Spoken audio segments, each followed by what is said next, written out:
سورہ مبارکہ یونس کی 35ویں آیت میں نے آپ کے سامنے پڑھی ہے۔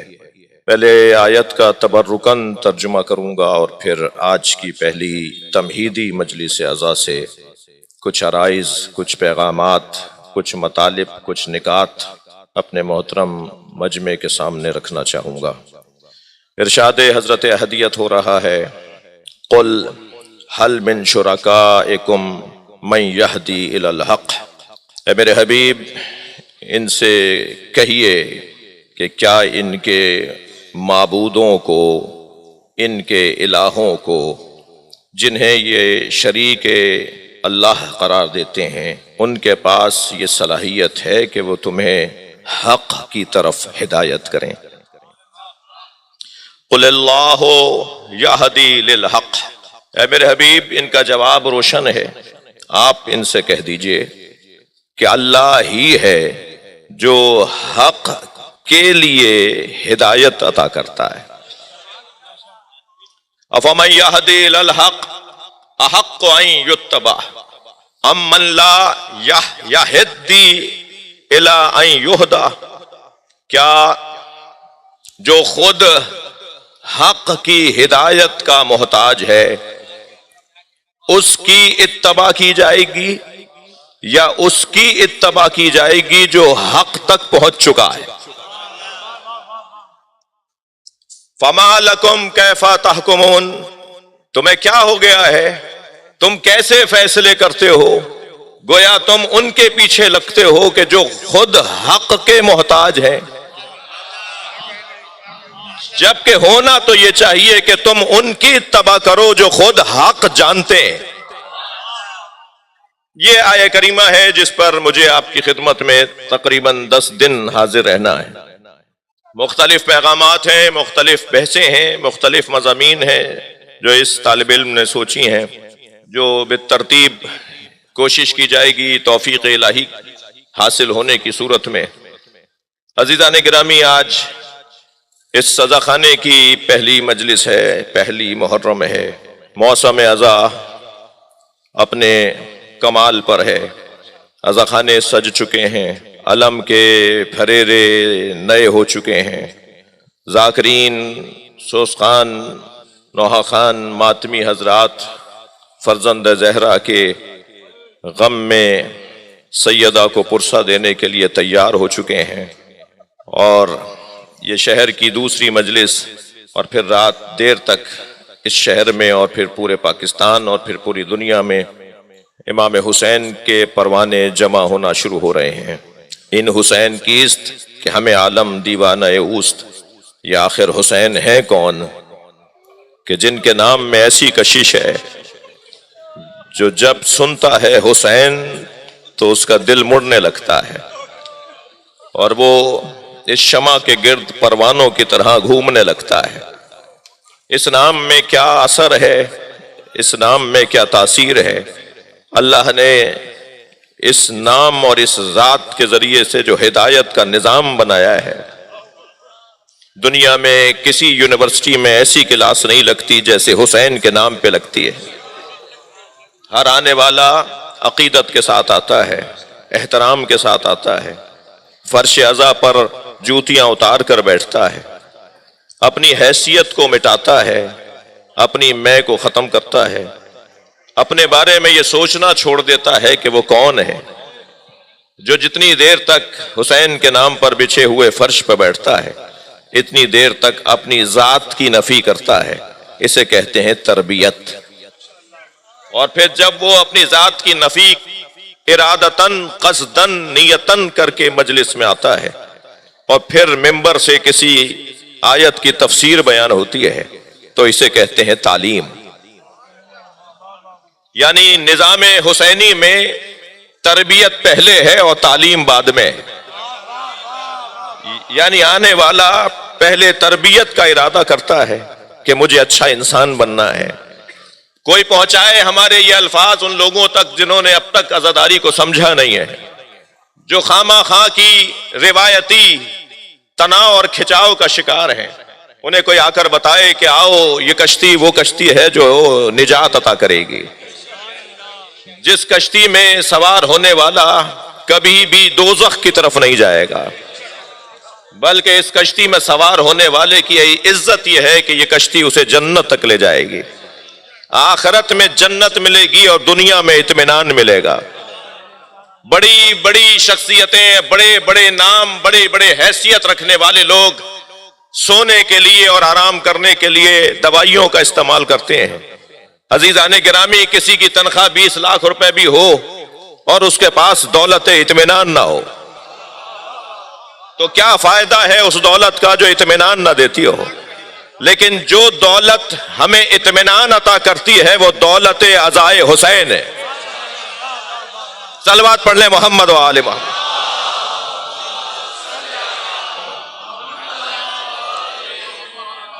اس دولت کی قدر کرنے کی ضرورت ہے۔ دیکھیے، علم پڑھایا جاتا ہے، فن سکھایا جاتا ہے، محبت ہوتی ہے۔ اگر میری بات پہنچ رہی ہو تو توجہ بڑھائیے گا۔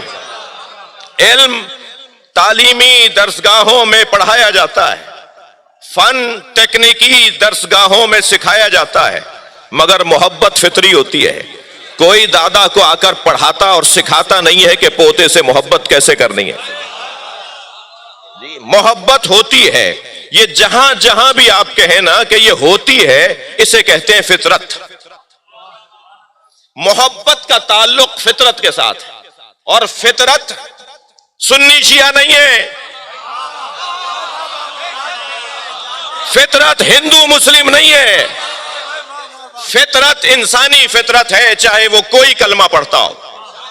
یعنی ہم سب کو فطرتاً محبت کے ساتھ پیدا کیا ہے۔ ہمارے اندر ایک جذبہ اللہ نے دیا ہے، ایک کیفیت اللہ نے دی ہے جسے محبت کہا جاتا ہے۔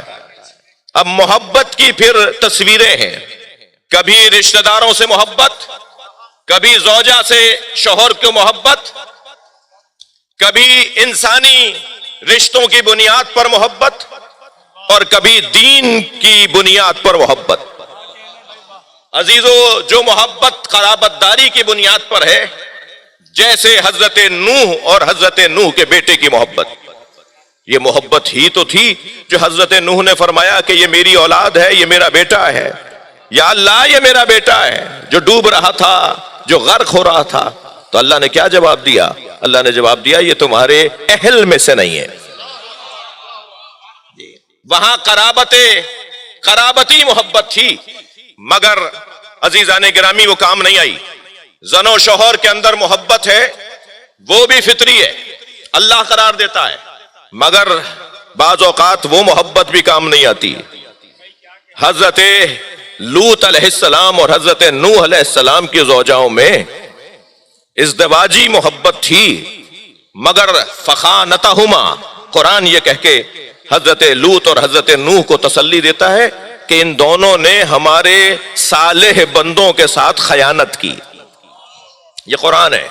زوجہ تھی نبی حضرت لوط کی، نبی حضرت نوح کی، مگر قرآن نے کہا ان دونوں نے خیانت کی۔ یہ جو ازدواجی محبت تھی یہ کام نہیں آئی۔ انسانی تقاضوں کے مطابق بھی کیسے کیسے منظر ہم دیکھ لیتے ہیں، کسی کو تکلیف میں ہم جیسے لوگ دیکھ لیتے ہیں اور ان کو کوئی اثر نہیں ہوتا۔ یعنی انسانی تعلق کی بنیاد پر جو محبت ہے وہ بھی بعض اوقات کام نہیں آتی۔ ان ساری محبتوں پر جو غالب اور حاکم محبت ہے وہ دین کی محبت ہے، جو دین کی بنیاد پر محبت ہے۔ میں اپنے مجمع سے ایک جملے کی توجہ چاہوں گا۔ حضرت نوح لوط علیہ السلام کی زوجاؤں میں اور ان میں ازدواجی محبت تھی، مگر دین ایک نہیں تھا، اس لیے دین ایک نہ ہونے کی وجہ سے وہ محبت کام نہیں آئی۔ حضرت نوح اور ان کے بیٹے کے درمیان قرابتی محبت تھی، مگر دین ایک نہیں تھا، دین ایک نہیں تھا، لہذا قرابتی محبت کام نہیں آئی۔ عزیزان گرامی، حضرت سمیہ اور حضرت یاسر اور ابو جہل کے درمیان انسانی محبت تھی، مگر وہ کوڑے کھا رہے تھے اور وہ کوڑے کھاتا ہوا دیکھ کر ہنس رہا تھا۔ انسانی قرابت تھی مگر دین ایک نہیں تھا تو کام نہیں آیا۔ ابو طالب میں اور محمد مصطفیٰ کا دین ایک تھا،